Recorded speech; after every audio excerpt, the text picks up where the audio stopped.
Assalamualaikum warahmatullahi wabarakatuh. Selamat pagi anak-anak semuanya. Bagaimana kabar kalian di rumah? Semoga kalian di rumah semuanya baik-baik saja ya. Ketemu lagi di sini dengan Bu Ayun di minggu kedua pada semester kedua ini ya. Oke. Pada hari ini Ibu akan menjelaskan tentang materi hati tentram dengan berperilaku baik. Akan tetapi anak-anak, sebelum pelajaran dimulai, mari bersama-sama kita awali belajar pagi hari ini dengan membaca doa bersama-sama terlebih dahulu. Kalian dari rumah semuanya menirukan ya. Guru pimpin dari sini. Berdoa mulai. A'udzu billahi minasyaitonir rajim. Bismillahirrahmanirrahim. Alhamdulillahi rabbil alamin. Ar-Rahmanir-Rahim. Maliki yaumiddin. Iyyaka na'budu wa iyyaka nasta'in. Ihdinas siratal mustaqim. Siratal ladzina an'amta 'alaihim ghairil maghdubi 'alaihim waladdallin. Amin. Bismillahirrahmanirrahim. Raditu billahi rabba wa bil islami dina wa bi Muhammadin nabiyyan wa rasula. Rabbi zidni ilma warzuqni fahma. Amin ya rabbal alamin. Shadaqallahul azim. Oke, sekarang kalau sudah kita lanjutkan materi pertama kita di semester kedua. Tentang apa anak-anak? Perhatikan di layar itu. Kita akan belajar bab pertama di semester kedua, yaitu hati tentram dengan berperilaku baik ya. Apa saja perilaku baik yang kita yang akan dijelaskan Ibu dalam bab kali ini? Hati tentram berperilaku baik yang pertama adalah yaitu sikap ikhlas. Nah, sikap ikhlas. Anak-anak tahu enggak apa sih artinya ikhlas itu? Perhatikan di situ ya, kita baca sama-sama ya. Ikhlas artinya mengerjakan sesuatu kebaikan dengan niat hanya karena Allah. Ya, kalian melakukan sesuatu misalnya sholat 5 waktu itu ikhlas, tanpa ada paksaan dari orang tua kalian, paksaan dari guru kalian, atau hanya sekedar ingin dilihat orang lain.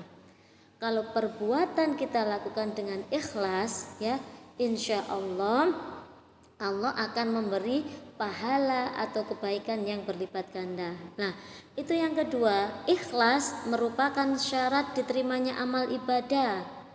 Maksudnya apa anak-anak? Kalau kita melakukan kegiatan ibadah apapun, entah itu sholat, entah itu kita bersedekah atau berpuasa, jika kita tidak melakukan dengan ikhlas maka akan sia-sia. Allah tidak akan menerima apa yang telah kita lakukan. Nah, perhatikan di situ, Allah akan menerima amal ibadah yang dilakukan secara tulus dan tidak mengharap imbalan. Contoh, kalian bersedekah. Kamu punya uang 10.000, tiba-tiba ada seorang pengemis lewat di depan rumahmu. Kamu tidak punya uang kecil anak-anak. Pengemis itu sudah 3 hari tidak bisa makan. Kemudian kamu berikan uangmu itu untuk pengemis tadi. Dan kalian lakukan dengan ikhlas. Maka keikhlasan kalian itu tadi akan dibalas oleh Allah dengan pahala yang berlipat ganda. Akan tetapi jika uang 10.000 yang kalian sedekahkan tadi, kalian undat-undat ya istilahnya gitu, kamu bilang, oh aku tadi punya uang 10.000 rek, gara-gara tak kasihkan pengemis aku sekarang tidak punya uang. Kamu mengeluh. Yang kedua, kamu bilang-bilang sama orang, sama teman-temanmu, sama orang tuamu, sama adikmu, hei, aku tadi loh sudah sodako 10.000 tak kasihkan pengemis kan, aku bersodako supaya aku dibalas pahala oleh Allah. Nah, itu namanya tidak ikhlas anak-anak ya. Yang dinamakan ikhlas adalah mengerjakan kebaikan hanya karena Allah.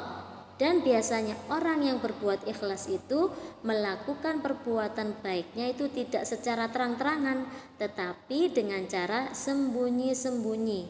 Dia berusaha melakukan kebaikan itu supaya tidak diketahui orang lain, ya.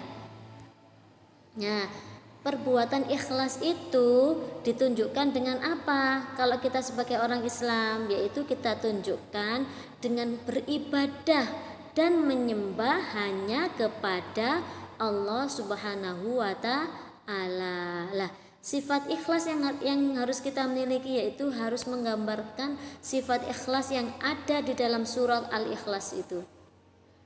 Apa yang kita gambarkan dalam surat Al-Ikhlas itu? Yaitu tidak menyekutukan Allah dengan siapapun. Kalian beribadah kepada Allah secara ikhlas tanpa ada paksaan, dan kalian percaya dan ikhlas bahwa Allah adalah satu-satunya Tuhan yang wajib kita sembah.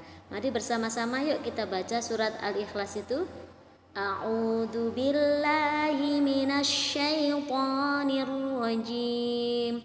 Bismillahirrahmanirrahim. Qul huwallahu ahad. Katakanlah dia Allah yang Maha Esa. Allahus Shomad.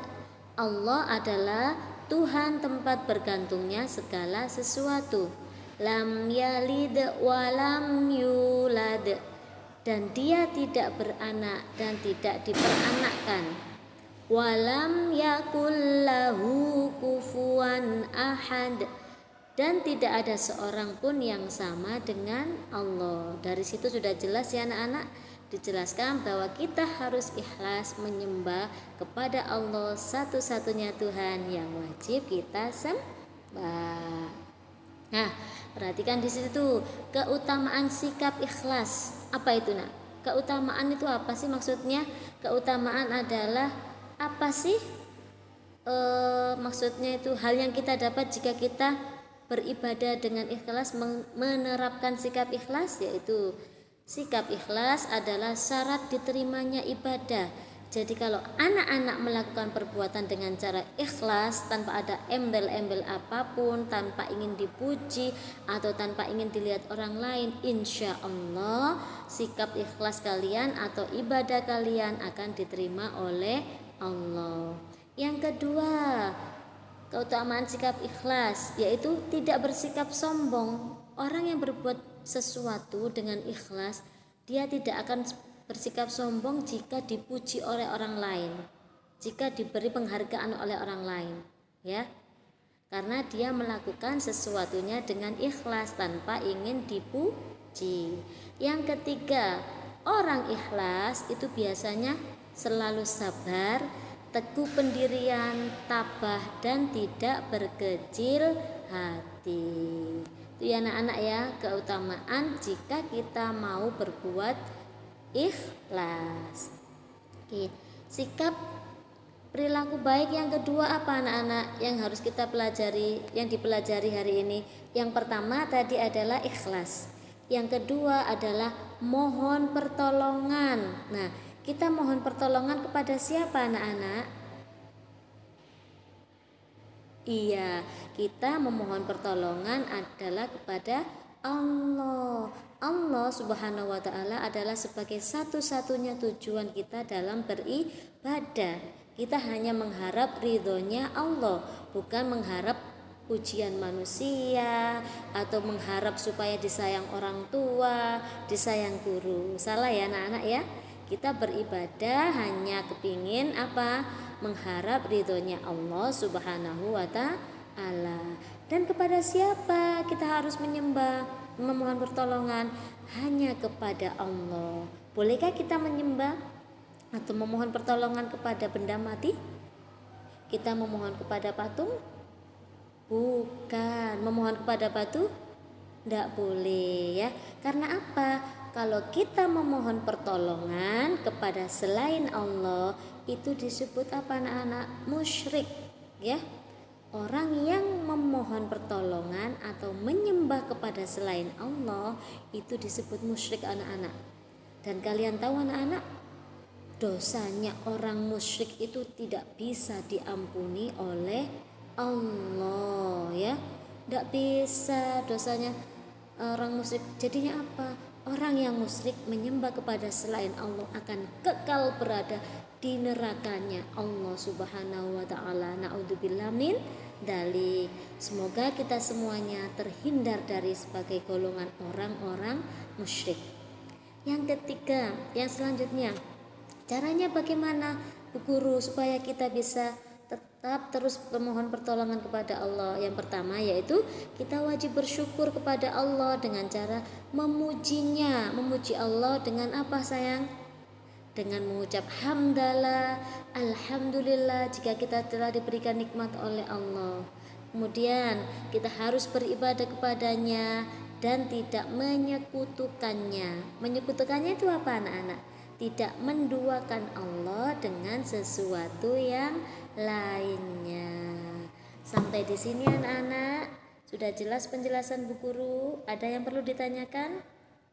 Oke ya, kalau tidak ada ya, kalau gitu Bu Guru akan mengakhiri pelajaran hari ini. Ingat pesannya Bu Guru, selama musim pandemi ini anak-anak tetap belajar di rumah ya, tetap jaga kesehatan ya, patuhi nasihat orang tua. Kalau tidak ada keperluan jangan pergi-pergi keluar rumah. Semangat anak soli soliha. Sampai jumpa pada pertemuan berikutnya. Ilal liqa wa inakhiri. Wassalamualaikum warahmatullahi wabarakatuh.